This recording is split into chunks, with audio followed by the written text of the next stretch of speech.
Welcome to Sethu Chitra kitchen. இது வெண்டைக்காய் சாம்பார்.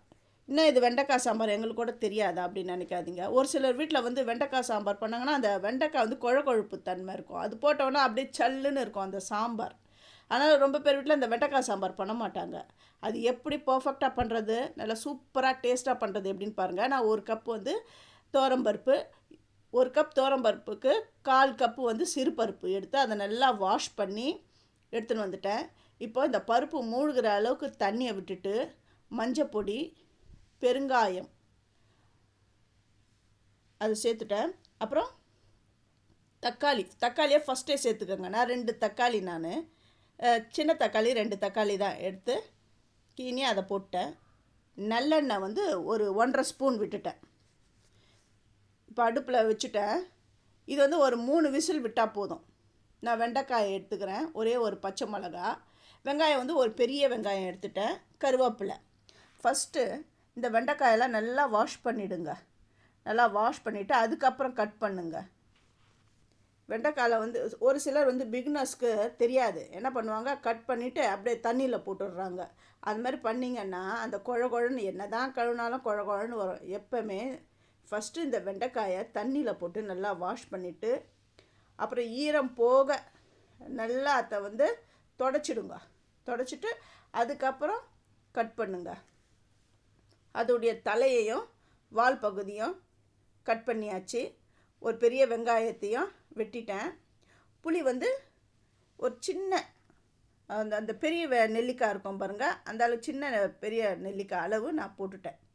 இப்போ ஃபஸ்ட்டு வெறும் கடாயில் வந்து இந்த வெண்டைக்காவை நல்லா வதக்கணும். அதோடைய ஈரத்தன்மைலாம் போகணும். அந்த கொழுப்பு தன்மைலாம் கொஞ்சம் போகிற அளவுக்கு நல்லா வதக்கிக்கணும்.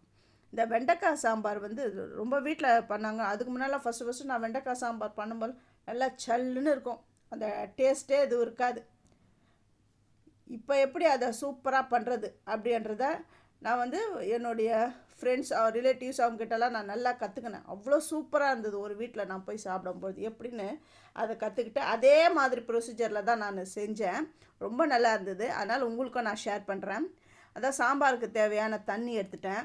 வெட்டி வச்ச வெங்காயம், பச்சை மிளகா, கருவேப்பிலையை நான் சேர்த்துட்டு அது கூடவே வதக்கி வச்சுருக்கிற வெண்டைக்காயும் சேர்த்துட்டேன்.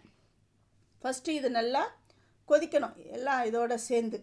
ஃபஸ்ட்டு என்னுடைய வீடியோவை பார்க்குறவங்க சப்ஸ்கிரைப் பண்ணலைன்னா சப்ஸ்கிரைப் பண்ணுங்கள், ஆல் என்ற ஆப்ஷனை தொடுங்க. அப்போ தான் நான் போடுற ஒரு வீடியோவுடைய நோட்டிஃபிகேஷனும் உங்களுக்கு காட்டும். இப்போது காயெலாம் ஒரு அரை வெக்காடு வெந்த உடனே உப்பு போட்டுட்டேன். உப்பு போட்டு அதுக்கப்புறம் தனி மிளகாய்த்தூள் வந்து காஷ்மீரி மிளகாய்த்தூள் போட்டால் இன்னும் நல்லாயிருக்கும். அந்த கலர் நல்லா கொடுக்கும். அதில் வந்து ரொம்ப காரம் இருக்காது காஷ்மீரி மிளகாய்த்தூள். அது வீட்டிலே அரைச்ச காஷ்மீரி மிளகாய்த்தூள் தான். அது வந்து 1 ஸ்பூன். அப்புறம் இந்த சாம்பார் பொடி 1.5 ஸ்பூன் போட்டேன். சாம்பார் பொடினா ஒன்றும் இல்லைங்க, நம்ம வீட்டிலே அரைச்சி வச்சுருக்கிற குழம்பு மிளகாய்த்தூள் தான். அதையும் சேர்த்துட்டேன். அது சேர்ந்து நல்லா கொதி வந்த உடனே பருப்பு, நம்ம ஆல்ரெடி பருப்பு வேக வச்சிட்டோம் இல்லையா, அதை கடைஞ்சி அதை இதில் நான் சேர்த்துட்டு இப்போ வந்து உப்பு திட்டம் பார்த்துக்கோங்க எப்படி இருக்குன்னு. கரைச்சி வச்ச புளி எல்லாம் சேர்ந்து ஒன்றா நல்லா கொதி வரணும். அந்த புளி வாடை போகிற அளவுக்கு சூப்பரான சாம்பார் ரெடி ஆகிடுது பாருங்கள். இப்போ வந்து இதுக்கு தாளிப்பு பண்ணலாம். நான் வந்து சன்ஃப்ளவர் ஆயில் தான் விட்டுருக்கேன். கடுகு, வெந்தயம் போட்டிருக்கேன். இது கூடவே காஞ்ச மிளகா ரொம்ப இல்லை, ஒரு 4 காஞ்ச மிளகா, ஜீரகம், பெருங்காயம் நான் ஆல்ரெடி போட்டுட்டேன். பருப்பு வேக வைக்கும் பொழுதே போட்டுட்டேன். இப்போ இன்னும் வாசனை வேணும் அப்படின்றவங்க பெருங்காயம் சேர்க்கலாம். பூண்டு வந்து ஒரு 4 பூண்டு தட்டி போட்டுட்டேன். சில பேர் வந்து பூண்டு சேர்க்க மாட்டாங்க சாம்பாருக்கு. இந்த பூண்டு வந்து சேர்த்தா இன்னும் வந்து நல்ல மணமாக இருக்கும். கருவேப்பிலையும் சேர்த்துட்டு அதை இந்த சாம்பாரில் கொட்டிட்டேன். நீங்களும் உங்கள் வீட்டில் செஞ்சு பாருங்கள். இந்த சாம்பார் வந்து அவ்வளோ டேஸ்ட்டாக செம்மையாக இருக்கும். இதை நீங்கள் உங்கள் வீட்டில் செஞ்சு பார்த்துட்டு எப்படி வந்ததுன்னு எனக்கு கமெண்ட் பண்ணுங்கள். உங்களுக்கு பிடிச்சிருந்தா உங்கள் ஃப்ரெண்ட்ஸுக்கும் நீங்கள் ஷேர் பண்ணுங்கள், லைக் பண்ணுங்கள், சப்ஸ்கிரைப் பண்ணுங்கள். தேங்க்யூ.